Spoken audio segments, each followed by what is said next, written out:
the God of Israel was the God of all. And so he said, go back and start rebuilding. So they head back, and he told all the people, he said, anybody else, any of the remnant, anybody that remains, make sure you give them gold and silver, and make sure that you're funding this, help them to do everything you can. And so they started giving freely. They started giving to help do this. And that's kind of like how, I don't know about you guys, but we start seeing the biggest offerings ever when we shut down people, because we started opening up online giving. Well, we were collecting offering, and probably still the offerings got bigger. It's like that's where people felt like they were giving of themselves.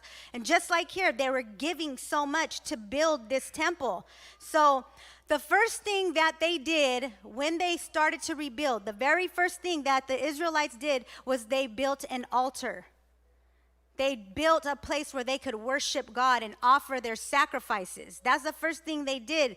And so sacrifice is good. Sacrifice is a good thing. That the Bible teaches us that it's good to sacrifice. The Hebrews 13:15 says, through him, then let us continually offer up a sacrifice of praise to God. That is the fruit of lips that acknowledge his name.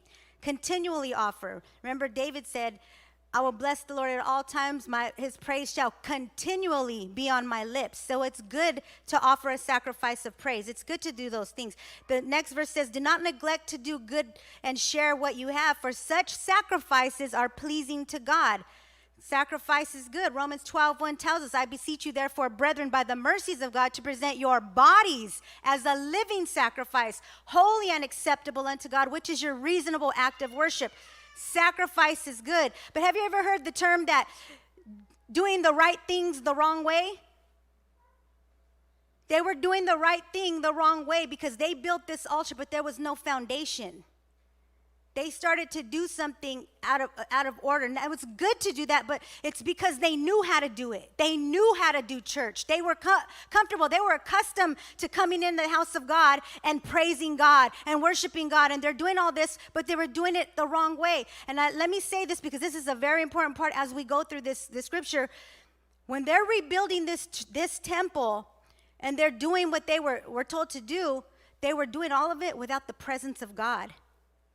Because when the temple was destroyed, the ark was taken as well. The ark of the covenant is where the presence, the divine, holy presence of the Lord was. So now they're rebuilding without God's presence.